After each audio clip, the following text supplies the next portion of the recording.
आदरणीय स्वामी जी, ब्रह्मानंद जी, मेरे से पहले जिनका बहुत सुंदर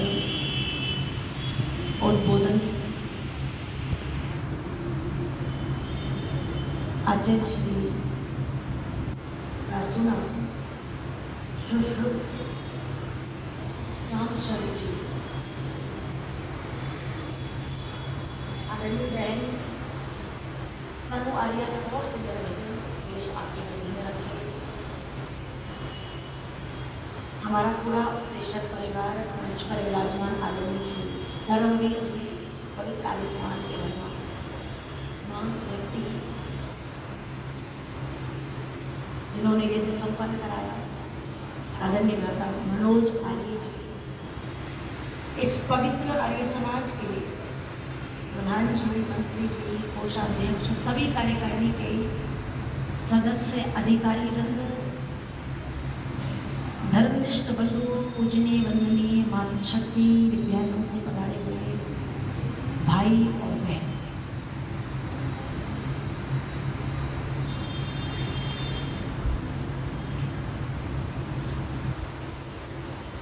समस्त मानव जीवन का लक्ष्य। ये प्रश्न आज का नहीं है, जब से सृष्टि बनी तब से ही ये प्रश्न आदि काल से चलता हुआ आ रहा है। मुंडको ऋषि के पास बहुत सारी भीड़ इकट्ठी होकर के पहुंची और उन्होंने भी यही प्रश्न किया कि इस मनुष्य जीवन का लक्ष्य क्या है।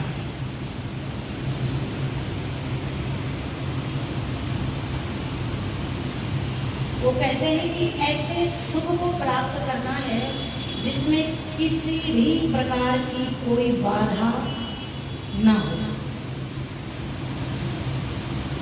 ऐसे सुख को प्राप्त करना जो बहुत थोड़े समय के लिए ना हो। ऐसे सुख को प्राप्त करना जिसमें कोई बाधा ना हो। ऐसे सुख को प्राप्त करना जो लगातार बना है। और वो सूत्र लिखते हैं, प्रणवो धनु सरोहि आत्मा ब्रह्म तत्व लक्ष्य उच्यते। प्रणवो ओम, धनु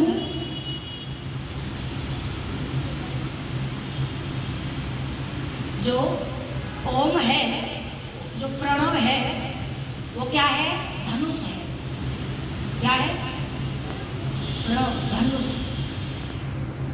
और कहा धनुष हो हमारे पास और उस पर बाण चढ़ा हुआ ना हो, धनुष दे दिया जाए। प्रणवो धनु, धनुष है, उस धनुष पर बाण ना चढ़ाया जाए तो वो धनुष किसी काम का है? धनुष किसी काम का नहीं अगर उस पर बाण चढ़ा हुआ ना हो। तो कहा सरोहि आत्मा, उस धनुष के ऊपर क्या चढ़ाना है? आत्मा रूपी बाण चढ़ाना है। धनुष भी हो, बाण भी हो और सामने लक्ष्य ना हो तो बोलो वो धनुष और बाण किसी काम का है बहनों? तो कहा ब्रह्म तत्व लक्ष्य उच्यते। अपना लक्ष्य इस परमपिता परमात्मा को बना लो। समस्त मानव जीवन का लक्ष्य क्या स्पष्ट हुआ? उस परमपिता परमात्मा की प्राप्ति,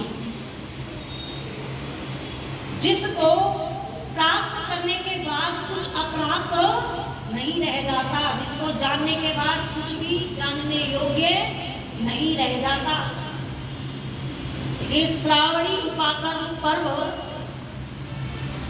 ऋषि मुनि निर्जन वन में अपने आश्रमों में रह करके ईश्वर की उपासना साधना, उस परम लक्ष्य को प्राप्ति के लिए जाया करते थे। और इस सावन के महीने में जो है वो आकर के जन समूह में बैठ कर के ईश्वर को प्राप्ति के साधन, उपासना, उसके गुणों का बखान जो है इसका मनाने का एक और विद्वानों ने कि जब श्रावणी उपाकर्म आए तो यज्ञोपवीत संस्कार जिनका नहीं हुआ है उनका होना चाहिए, और जिनका हो चुका है पहले तो वो अपना यज्ञोपवीत वर्ष में एक बार गंगा हो जाता है, उसको उतार के दूसरा यज्ञोपवीत धारण कर सकते हैं। उसी श्रावणी उपाकर्म का ये जो बिगड़ा हुआ रूप है उस सत्य से कुछ इस यज्ञोपवीत को तीन धागे का है, 3 इसमें सूत्र हैं। इसको कई बार हम रक्षा सूत्र के नाम से भी बोल देते हैं। तो इस श्रावणी उपाकर्म जब ईश्वर को पाने के लिए वेद स्वाध्याय, यज्ञ, सत्संग, ऋषि मुनि करते थे तो रक्षा सूत्र पहनते थे, यज्ञोपवीत संस्कार होते थे। तो इसी में से ये जो है चिपका हुआ एक रूप को रक्षा रक्षक का लोगों ने बनाना क्या कर दिया, स्वीकार कर दिया। और आज वो वेद की जो व्यवस्था ईश्वर को प्राप्ति की थी उस लक्ष्य को लोग भूल गए और केवल क्या रह गया, रक्षा बंधन। बहन जो है भाई की कलाई पर क्या बांधती है, राखी बांधती है, और भाई कुछ उसे जो है कुछ उपहार रूप में कुछ दान दक्षिणा दे देता है। तो इसका मतलब ये तो नहीं हुआ कि बेटी कमजोर है तो भाई जो है उसके लिए दान दक्षिणा दे रहा है ना। चंद्रयान 3 अभी सक्सेस हुआ, गया ना चंद्रमा पर।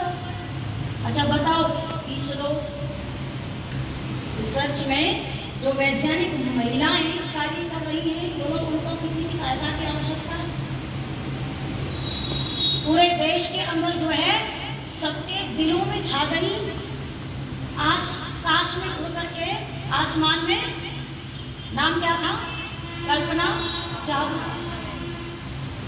जब गीत गाती थी तो लोगों के मन में एक नई उमंग, उत्साह पैदा हो जाता था। आज वो हमारे मध्य में नहीं रही, किंतु वो सबके दिलों में लता बन करके, बोलो, समा गई कि नहीं समा?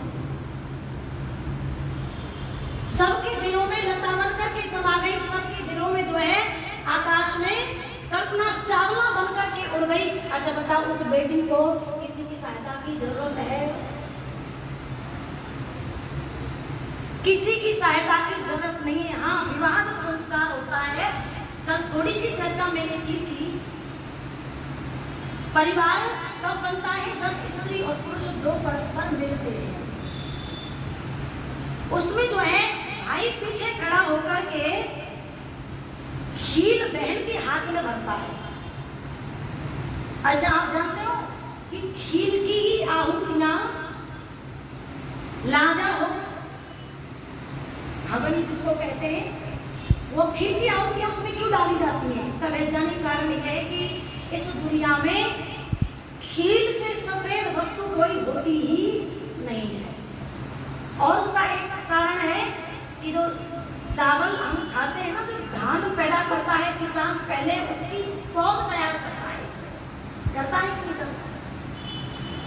उसकी पौध तैयार करता है, उस पौध को उखाड़ के दूसरे स्थान पर लगाता है। वो पौध जब तैयार हो जाती है उसको दूसरे स्थान पर लगाता है तो वो दूसरे स्थान पर फलीभूत होती है। ऐसे ही बेटी पैदा तो कहाँ होती है? पिता के कुल में होती है, किंतु फलीभूत कहाँ जा करके होती है? बोलो बहनों, पति के कुल में। इसलिए भाई जो है उन खीलों को बहन के हाथों में देता है और ईश्वर से प्रार्थना करता है कि परमपिता परमात्मा, आप मुझे इतनी शक्ति देना, आप मुझे इतना सामर्थ्य देना कि ये बहन जब भी इस घर में आए, देखो उस दिन विदा करता है कौन? पिता। भाई विदा नहीं करता। भाई कहता भी है, बहन तू पिता के परिवार से, पिता के घर से विदा हो रही है, पर भाई के घर से विदा नहीं हो रही। तू जब भी इस घर में आए तो मेरे अंदर इतनी सामर्थ्य, इतनी शक्ति हो, ईश्वर मुझे इतना सामर्थ्य कि तू जब भी रक्षाबंधन पर, तीज त्योहार पर इस घर में आए तो मैं उचित मान सम्मान दान दक्षिणा देकर के तुझे ससुराल के लिए विदाई दे सकती। बेटियों को बहनों को देना कहीं भी बुरा नहीं बताया गया, यदि है तो दो, खूब दो बहनों को। जिस घर में आकर के बहन त्योहार मनाती है, भाई देखो वो कहीं भी रहती है, जहां भी रहती है, अपने भाई भतीजे की क्या चाहती है, कुशल क्षेम चाहती कि नहीं चाहती। मेरी माताएं बैठी हुई हैं, ये आशीर्वाद देती है ना अपनी बहुओं को, दूधो नाओ पूतो फलो। एक आशीर्वाद और दे दिया करो बहुओं को, बेटियों को, क्या कि बेटी तेरे भाई भतीजे जीत रहे। ये आशीर्वाद जिस दिन सास अपनी बहू को देने लग जाएंगी, निश्चित रूप से वो बेटी जो है, वो बहू जो है, दिल से सेवा करेगी, दिल से सेवा करेगी।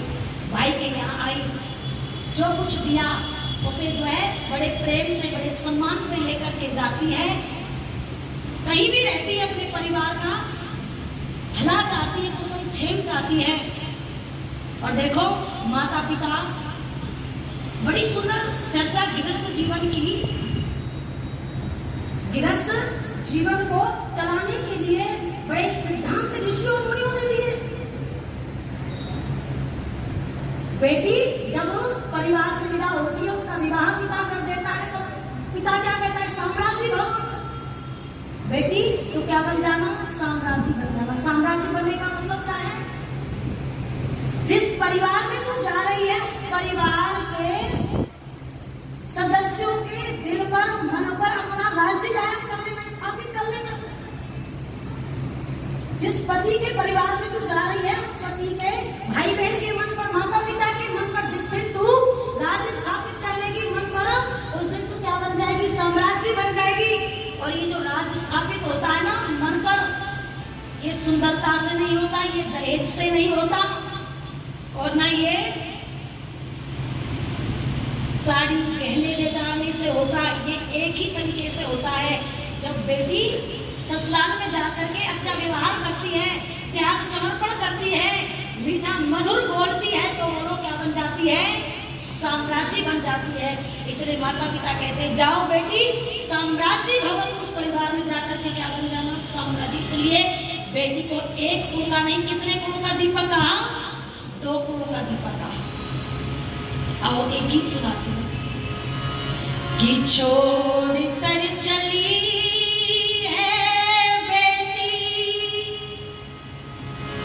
बाबुल कांगेना, सखी और सहेलियां भी जाए कोई संगे ना,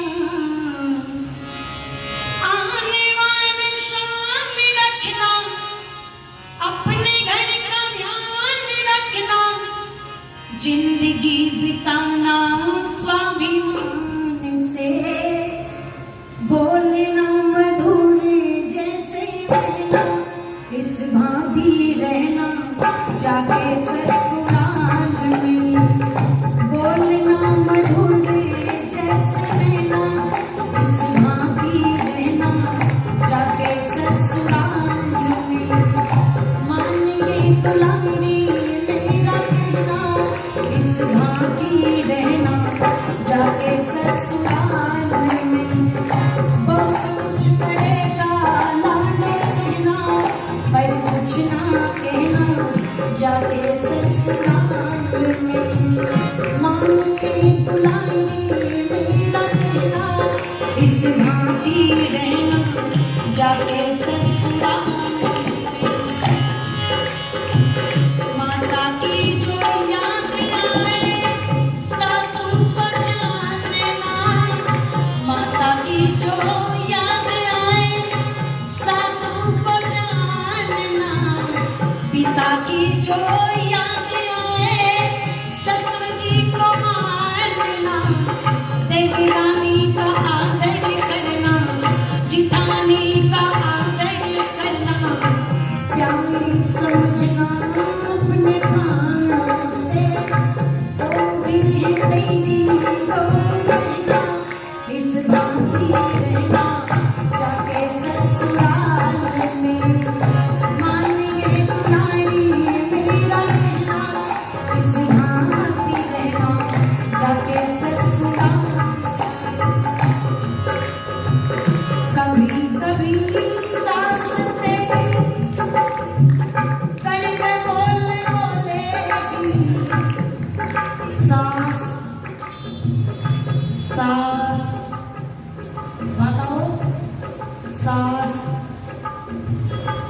जिसके कहने से सांस ही मुश्किल से आती है, वो सांस। गुजर इंटर कॉलेज एक गुरुकुल चलता है यमुनानगर के अंदर, वहाँ 2500 बेटियां पढ़ती हैं। पिछले नवंबर में मैं कार्यक्रम में गई, 2500 बेटियां बैठी हुई। मैंने पूछा, बहनों एक बात बताओ, इस दुनिया में सबसे खतरनाक जानवर कौन सा है? तो पता है एक स्वर में क्या आवाज आएगी जी? सांस।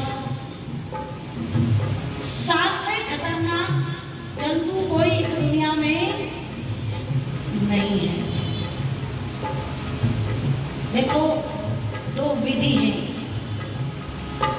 एक है धर्म पूर्वक विधि और एक है अधर्म पूर्वक विधि। धर्म पूर्वक जो धर्मात्मा व्यक्ति है, जो ईश्वर को मानता है, जो आस्तिक है, वो साधना उपासना करता है। किसके लिए करता है? ईश्वर को प्राप्त करने के लिए, सुख के लिए। सुख के लिए ईश्वर की भक्ति करता है, योग करता है, ध्यान उपासना करता है। और एक चोरी करता है, चोर नास्तिक अधर्मी व्यक्ति, किसके लिए बोलो? सुख के लिए। अच्छा, दोनों सुख चाहते हैं ना, चोर भी सुख चाहता है और धर्मात्मा योगी व्यक्ति भी सुख चाहता है। चोर चोरी करता है सुख प्राप्ति के लिए और धर्मात्मा व्यक्ति जो है योग साधना करता है, बोलो, सुख प्राप्ति के लिए। दोनों सुख चाहते हैं, किंतु दोनों की विधि बोलो अलग है। एक ने धर्म पूर्वक विधि अपनाई हुई है और एक ने अधर्म पूर्वक विधि अपनाई हुई है। अधर्म पूर्वक विधि, एक बेटी सास से बहुत परेशान है, अपने घर गई। उसके पिता के एक मित्र थे वैद्य, उनके पास जाकर के कहती है, वैद्य जी बहुत दुखी हुई, सास इतनी लड़ाकू मिली है, बात बात पर रोक लेती है, कोई ऐसा उपाय बता दो, मैं उस घर में या तो वो रहेगी और या मैं रहूंगी। वैद्य कहने लगा, बेटी तू मेरे मित्र की बेटी है तो मेरी बेटी है, तेरा दुख मेरा दुख है, तू चिंता मत कर। मैं कुछ पुड़िया बना करके तुझे दे रहा हूँ, 3 महीने तक ये पुड़िया तुझे अपनी सास को सुबह शाम भोजन में देनी है। और 3 महीने के बाद तेरी सास वो जाकर करूँगा तू चाहती है, ना रहेगा वहां से, ना बचेगी पर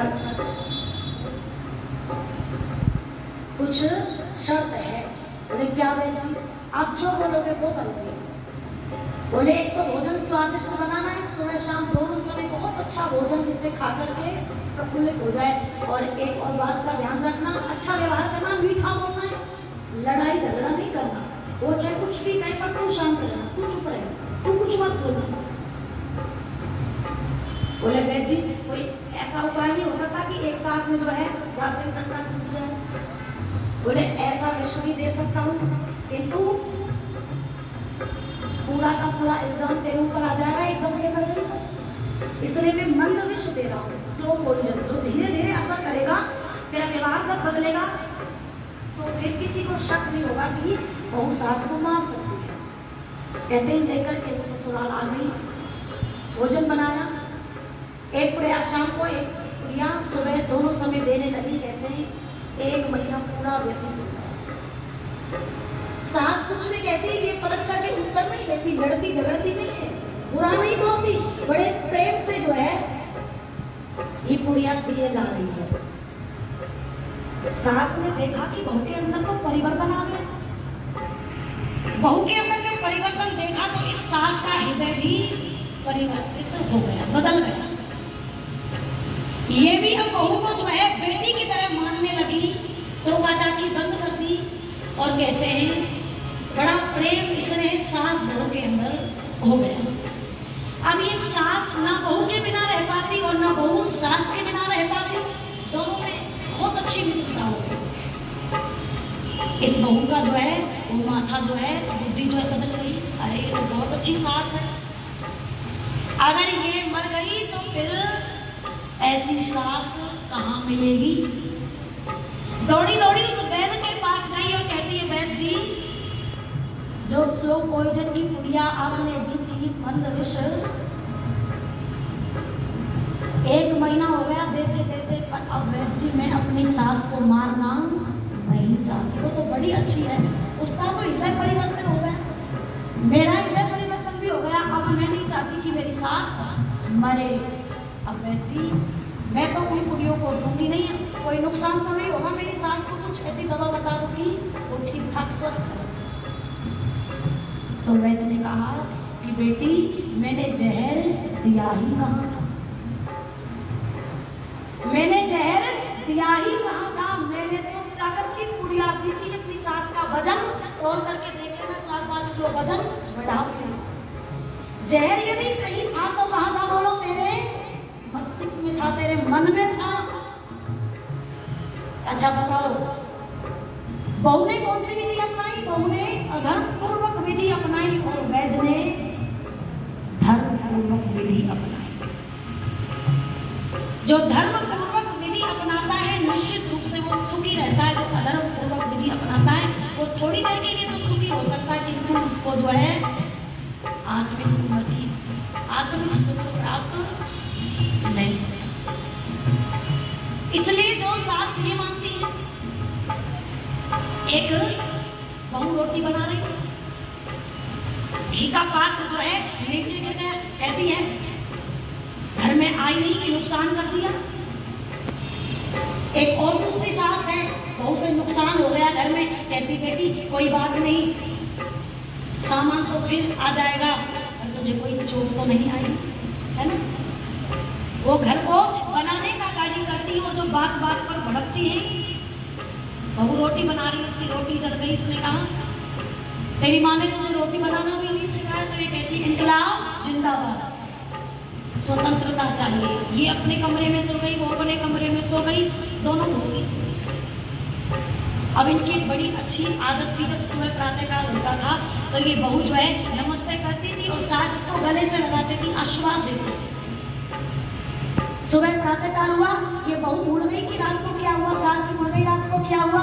इसने पैर छुए, सास ने जो है ऊपर से नीचे तक इसे 4-5 बार देखा और कहा तू शाम वाली है जो इनकलाब जिंदाबाद के नारे लगा रही थी।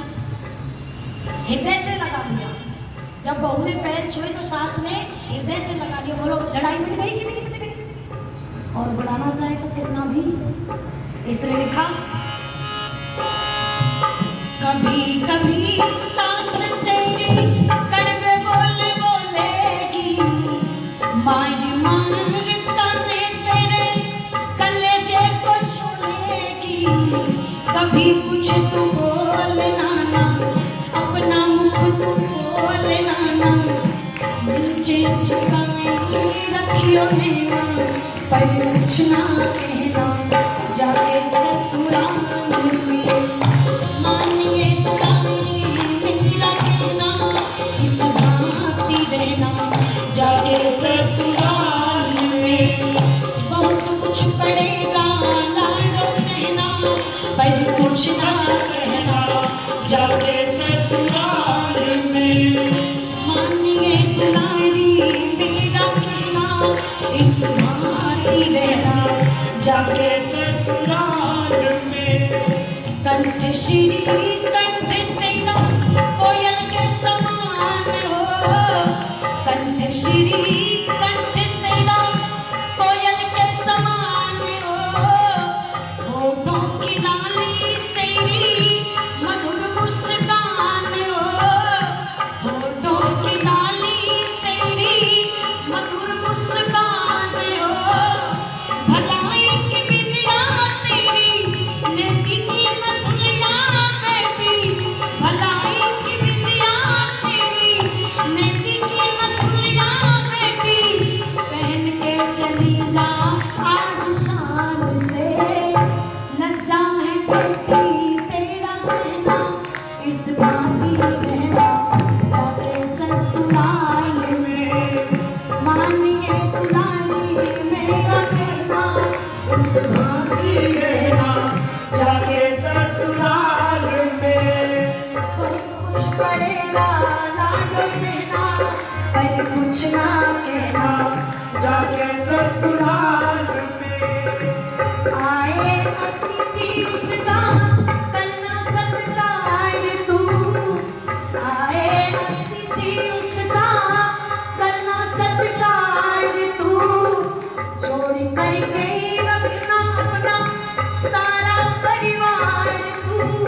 जोड़ करके रखना अपना सारा परिवार तू, सुबह शाम संध्या सुगंधी से भरना भवन, लगन लगाना भगवान से, प्रभु सामने बोले कोई है ना, इस भांति रहना जाके ससुराल में, प्रभु सामने बोले कोई है ना, इस भांति रहना जाके ससुराल में, मानिए तुलाई मेरा कहना, इस भांति रहना जाके ससुराल में, इस भांति रहना जाके ससुराल में, इस भांति रहना जाके ससुराल में, इस भांति रहना जाके ससुराल में। कंठ श्री कंठ तेरा कोयल के समान हो, और होठों की लाली तेरी मधुर मुस्कान हो, भलाई की विद्या तेरी नेति की नथुलियां बेटी पहनकर चली जा बड़ी शान से। माताओं बहनों ने अपने संस्कारों से, अपने साहस से, अपने चरित्र से अपना परिचय दिया। आज बहने छोटे छोटे वस्त्र पहन करके टीवी पर ऐड आता है, ये परिचय नहीं है मेरी बहनों का। मेरी बहनों का परिचय तो यह है कि मेरा परिचय इतना कि मैं भारत की तस्वीर हूँ, मेरा परिचय इतना कि मैं भारत की तस्वीर हूँ, मातृभूमि पर मिटने वाले मत वालों की पीर हूँ। मैं उन वीरों की दुहिता हूँ जो हंस हंस फांसी झूल गए, मैं उन वीरों की दुहिता हूँ जो हंस हंस फांसी झूल गए, मैं उन शेरों की माता हूँ जो रण प्रांगण में जूझ गए, मैं जीजा की अमर सहेली पन्ना की प्रतिछाया हूँ, और हाड़ी की हूँ अमिट निशानी मैं जसवंत की माया हूँ, कृष्णा के कुल की मर्यादा लक्ष्मी की शमशीर हूँ। मेरा परिचय इतना कि मैं भारत की तस्वीर हूँ, मेरा परिचय इतना कि मैं भारत की तस्वीर हूँ। इसलिए वो गीत की पंक्तियाँ मुझे याद आती है क्या?